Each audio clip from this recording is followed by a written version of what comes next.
Paralives Early Access is coming this December, and now the team is revealing the truth behind the trailer. Today we look even more at the new town, and the team is answering some key questions, including, was it just all trailer magic? I assume if you play The Sims, or potentially a lot of other games, you know the magic of trailer magic. That is, we see a lot of features that don't actually make it fully into the game, or they don't really play out the way they appear. Luckily, the Paralives team answered this right away, so we're going to start with that, and then we're going to go into some more details that I hope you will find as interesting as I did. This key question came from a dev chat, so just how much of the trailer was actual mechanics and not just trailer magic? And Alex answered, almost all interactions seen in the trailer are real interactions usable right now. However, for the different sitting poses on the couch, the animations are done, but about a half of those poses are not integrated yet. Keyword yet. For the crying against the tub, the animation was done just before the trailer, so we will soon finish integrating this as well. Folk will decide to do this interaction if they are very sad. Now, honestly, this is a great answer, but of course it doesn't answer everything. We don't know for sure the full details of the actual gameplay, and a lot of people did critique that. I've gone over that in the past. But I will say, I am glad it wasn't just posed for the trailer, and that most of the interactions we did see in the trailer are going to be interactions that we can play out. Also, just props for answering this question. What I really love about this team is they don't really shy away from questions. Sure, they might not have a direct answer all the time, but if they don't, they pretty much say, we don't know yet, and they are honest about that too. That sort of transparency I think is very refreshing, and again, even if it doesn't turn out exactly how everyone wants it to, I still have to give the team some props for their honesty. Now, at the same time, some people noted the lighting in the trailer. Personally, I think the lighting is just fine, but someone asked, are you going to change the current lighting and give it more reflectiveness in shadows and ambiance? Again, I think that the environment looks great, but it's okay to have a difference of opinion.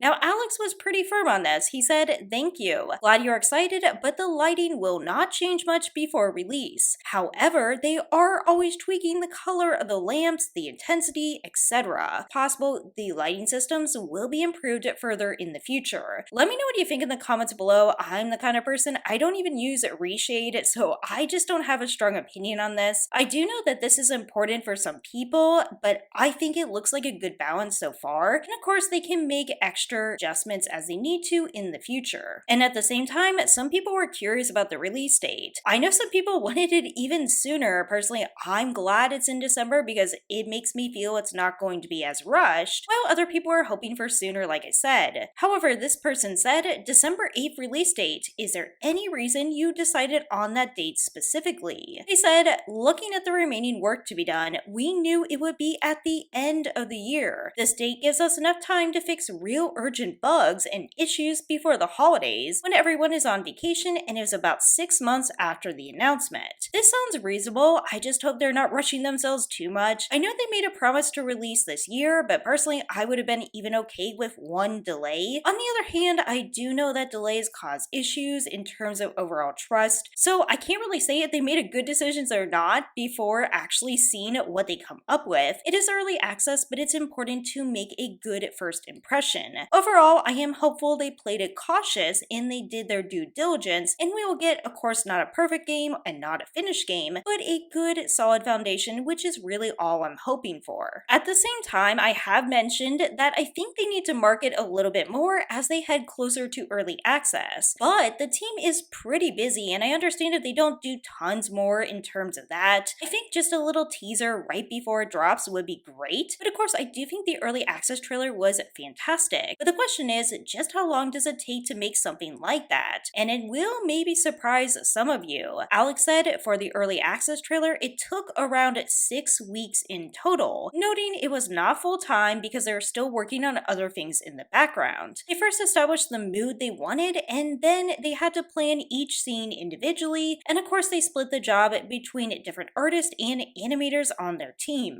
In other words, they need to make sure they're focusing on developing the game, and of course they still have marketing to consider, so this is just an enormous task, but so far I do think they've handled it pretty well, and I was pretty pleased to see how the trailer turned out. In addition, they're also revealing they are going to be working it to the very end to get this out to early access. process. Jeremy said, "There is always something to be done, so I wouldn't be surprised if we worked full tilt on everything up until the day we push the release button. This includes a playtest and tweaks." Now, some people might think this is a cause for concern, but I think this is just to be expected. Again, as long as this just means they're trying to make it as good as possible and they don't feel too rushed. And honestly, it's impossible for me to tell. The only thing I can tell you is, so far the team has earned my trust in terms of how they handle things, and in my opinion, resisting pressure from fans to release it even earlier. And while we don't know the full marketing details or what this is going to look like, I did want to add that Alex said they do want to release longer gameplay videos if they can. They can't confirm when or exactly how that's going to happen, but of course they will continue to share their progress in their weekly posts. Now, I do have a little bit more information about this trailer, but I think I'm going to save that for another video, because speaking of posts, right now I want to get into the post that was just released that shows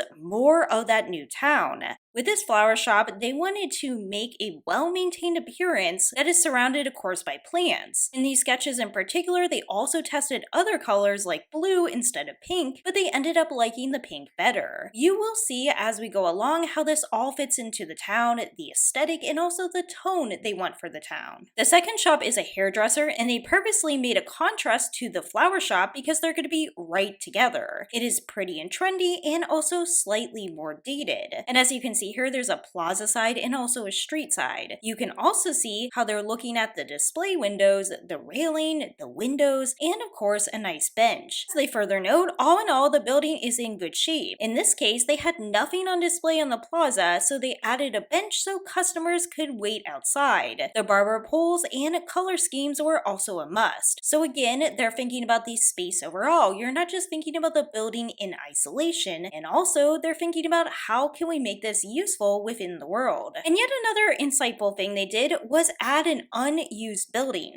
As they state, they don't want all the shops to be brand new and open, so it will allow them to add content and of course stores as they add more content into the game. One idea is they could even make a pet shop, which would be actually fantastic. They also went for a more neutral tone. They felt the stores would be fighting for attention if everything was just bold. And again here, they're thinking about contrast and also compliments, and not just the building in isolation. At the plaza, they experimented with different ideas for what could be at the center. You can see various fountains, a wishing well, and also a tree. Now ultimately, they actually chose the well because they thought it fit the aesthetic that was more classic. However, you might see some other fountains and trees and statues in the world. So what they do here is they use their sketches, and even if they settle on one thing, they say, hey, we can save this idea for later or use it in a new way. This actually is very smart for Paralives because they have a very small team, and of course, I think these would all be great additions in the world. Even if not everything is interactive, which they did warn us that honestly, they don't know yet what stores are going to be rabbit holes and what eventually are not going to be. We need to wait and see. Personally, I'm okay with several rabbit holes if the open world itself feels unique and innovative and also fun to explore. And of course, it is possible they will convert some rabbit holes to active lots in the future. You can see this all come together. These are the buildings that share neighboring lots. There's of course the florist, as we mentioned, the hairdresser, and the building that yet has a purpose. With some precision, you can also draw walls really close to the lot borders, which gives the townhouse look. They also note that the flower shop may appear taller than the hairdresser, and it is. You don't notice it from the plaza side because it's all level. However, on the other side, the street is actually slanted. On the side of the florist, you have an overabundance of ivy